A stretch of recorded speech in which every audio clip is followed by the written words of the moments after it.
Up until now, we have been talking about Bayesian networks as a knowledge representation language. And we have talked about its syntax, we have talked about its semantics, we have talked about the probability distribution that a Bayesian network represents. We have talked about how to compute probability of queries, like if I give you some evidence variables and I want you to compute the probability of some query variables. How do I do this? And we have done two types of algorithms. We have done an exact algorithm, which is obviously NP hard, and we have also done an approximation algorithm which scales with the number of samples that you sort of want. So, the more time you give it, the better the approximation to the optimal, right. But we have not answered the question, where do these probabilities come from, right. We are assuming that this Bayesian network structure and the conditional probability tables are given to us, and then we start working on our inference procedures. But of course, in real life nobody can give us the exact probability tables. It is too much to expect from a human designer. A human designer might give you the structure. The human designer might say that, look, your age should determine how often you would have an accident, and your education level could determine how often you would have an accident. But it would not be able to say that, you know, if the age is greater than 30.5, then it will be this probability, and if it is greater than 32, then it will be that probability. A human designer cannot do that. So, but what we can get is that we can get historical data of, you know, which kind of person had how many accidents and so on and so forth, and that might and that should lead us to estimating the conditional probability tables, which can then lead to downstream inference, right. And this is what is called learning in Bayesian networks. The idea being, and there are different kinds of learning, and for most part in our class we will talk about learning the parameters, which means learning the conditional probability tables.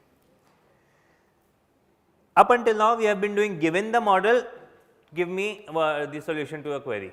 So, model to query, this is what is inference, but data to model, and that is what is learning.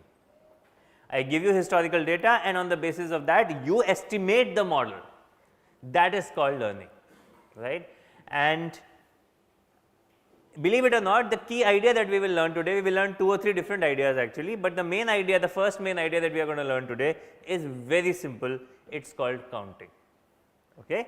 And the idea being that if I tossed a coin 100 times and 50 times I got heads and 50 times I got tails, and I said, okay, what is the probability of heads? I have given you some data and I am asking you to estimate a probability, and how would you estimate the probability? 50 divided by 50 plus 50, and that would be estimation. So, all probability computation, a lot of probability computation is nothing more than counting. Of course, we will discuss this in the context of our favorite example, earthquakes and burglary and alarm and right calls. And let us just look at the part where I am trying to estimate probability that the alarm will go off, given that earthquake may have happened, burglary may have happened, and alarm may have happened. And let us say that some company goes around installing these alarms in some test houses and then gets all these samples, okay. So, this is what my data says. My data says that if there is no earthquake and no burglary, 1000 times there was no alarm, but 10 times there was some alarm, right, and so on and so forth, right. So, this is how I have represented the whole data. I am saying that this is the number of times a situation like this happened. And now I want to estimate the conditional probability table of alarm given earthquake and burglary, right. And you can do this with me, right. This is going to be extremely simple. So, for example, what is the probability of alarm going off assuming neither earthquake happens nor burglary happens?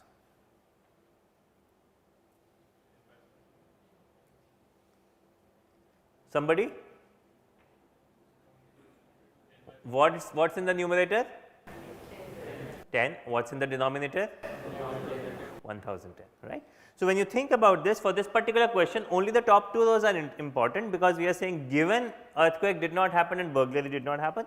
So, we are only interested in these top 2 rows, and in these top 2 rows you will see that 1000 times alarm did not go off, 10 times alarm did go off. So, the probability estimated would be 10 over 1010. This looks simple enough, right? What can go wrong? Let us keep moving. So, if we have to estimate probability of alarm going off assuming there is burglary, but no earthquake, that will be 100 over 120, a high enough number, that is pretty good. Alarm given earthquake happened, but no burglary happened, that is a smaller number, 50 over 250, so far so good. Now, let us think about probability of alarm given that there is both earthquake and burglary.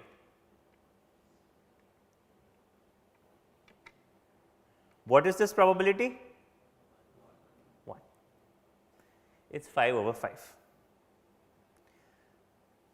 If I give you this table with a probability 1 in it, is that enough? Are we done, or is there something we need to also secondarily take care of? We should think about. Is it a good idea to have probability 1 in the conditional probability table, or 0 for that matter? Why not? Lots of people are nodding their heads sideways. Why not?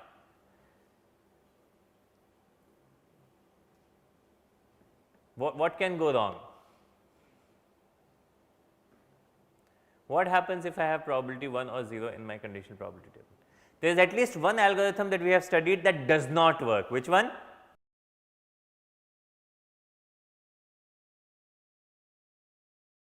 Which algorithm does not work?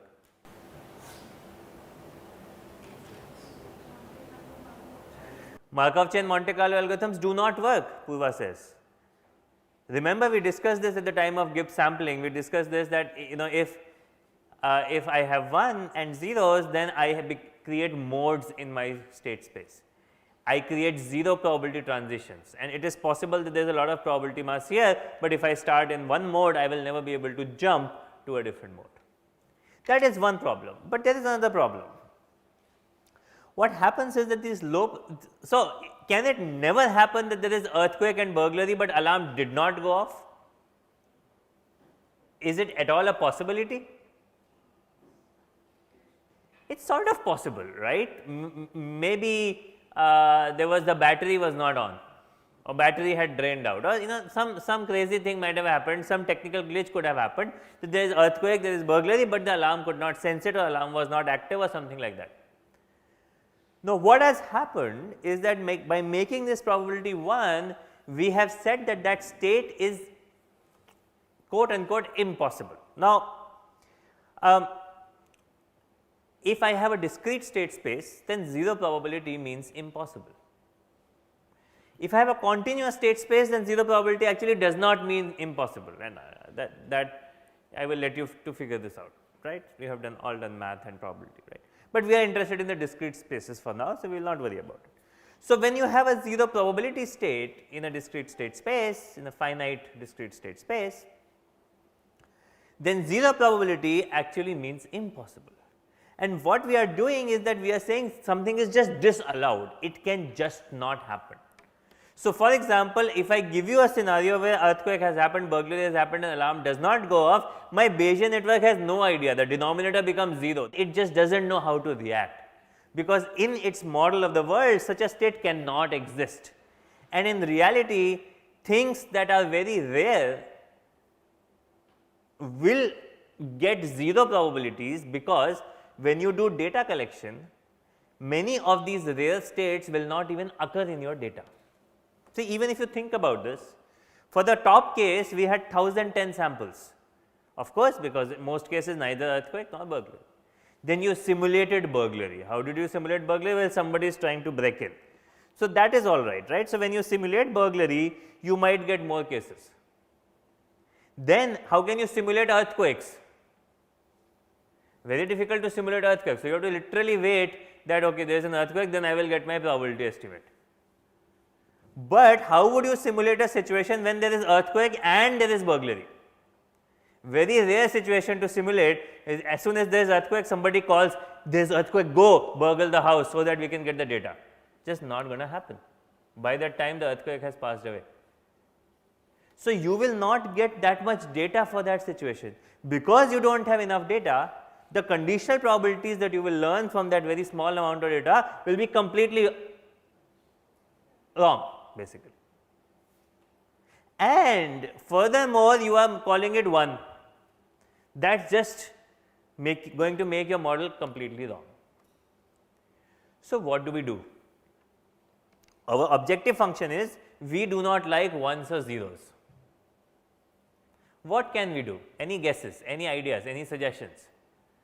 Now, these are heuristics at this point, right. So, technically if you think about the theory of probability, what we have computed is accurate, but we will make it practical, right. So, you will see over time, and we know this is not a machine learning course, so I am not going to delve into the details of this, but machine learning does not mean fitting the training data, and that is very interesting. This fits the training data perfectly.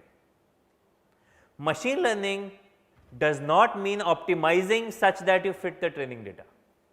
Machine learning means optimizing such that you sort of fit the training data, but you generalize to unseen data really well.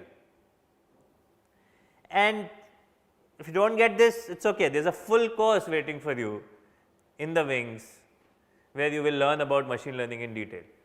There is a big difference, or small depending upon how you want to think about it, but there is a significant difference between optimization, which is what is fitting to the data, and generalization, which is what is fitting to the data just enough, but not completely, such that you are robust enough to unseen data points, you generalize to new data points.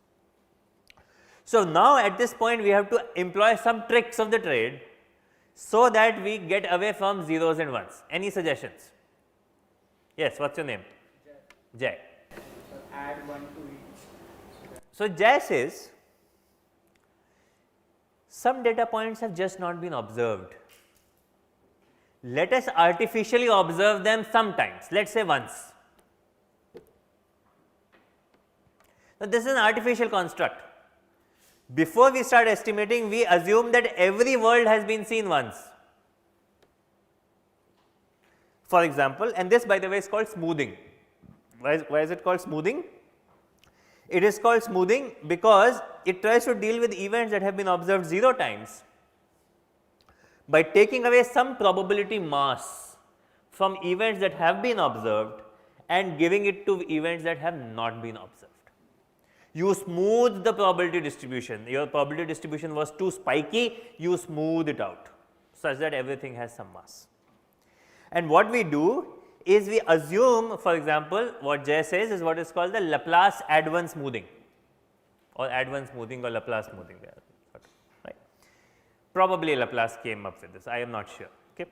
So, we assume that each event was observed at least once and then more. And you can also do add m smoothing, m could be greater than 1, m could be less than 1, there are different variants, what m to use depends upon the situation, depends upon how many events have 0 probability, etc., etc., etc. Believe it or not, when we do NLP course, we spend 2 lectures, 1 full week on just smoothing. Smoothing can get quite complicated in some situations, but for our purposes in the AI class, we will just say we will add 1, right. So, let us say we add 1, if we added 1, we got the first event which has happened 1000 times now happens 1001 times, big deal. But the event that happened 0 times now happens once, and the event which happened 5 times now happens 6 times. So, now when we re-estimate the probabilities, we do not get the 1, we get a high enough number. Now, you can argue that this number is too low, we may want to add less than 1, etc., but that is, it does not matter. Notice that other numbers do not change by much.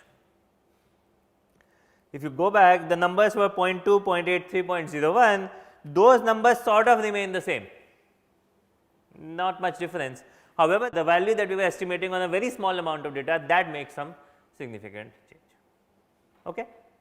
So, this is about smoothing in learning, and what we just did, and we did not do the math, is what is called the maximum likelihood learning. Okay. So, let us take a few minutes and think about what it means. I gave you a data, some data, and I wanted you to estimate the parameters. Mathematically, what kind of parameters do I want to estimate? I want to estimate those parameters that fit the data. What does it mean to fit the data? That means I am optimizing over the parameter space such that I maximize some objective function, and this objective function should be fitness to the data. And what is that objective function? That objective function is probability of the data given the parameters. I want to find such parameters which maximize the likelihood of generating the data if that Bayesian network with those parameters was used to generate that specific data that I was given as training. Very interesting. It is saying that now I have parameters. For a given set of parameters, I can create a Bayesian network. For a different given set of parameters, I can create a different Bayesian network. I want to find that Bayesian network which maximizes the probability of generating the data that I have seen. Remember, Bayesian networks are generative models. It can be used to generate data. For every data point, I can generate it using Bayesian network, which basically means I can figure out what probability I would have generated this data point with if this Bayesian network was the true Bayesian network of the model. I can take all those probabilities and multiply them, and that is the probability of generating this training data. And I want to find those parameters where this probability is maximized. This is called the maximum likelihood learning, right? Finding the parameters that maximizes the likelihood of seeing the data, D. Believe it or not, if you write down the mathematical expression and if you take the derivative with respect to each parameter and set it to 0, you get nothing more than counting. So, what we did intuitively, that we said okay 10 over 1010, there is actually a mathematical basis for what I should be optimizing so that I get exactly that particular parameter. Now, I am not going to the proof of maximum likelihood, but you can do it as an exercise actually. You may not do it in 2 minutes, it may take you half an hour, 1 hour, but it is not at all hard.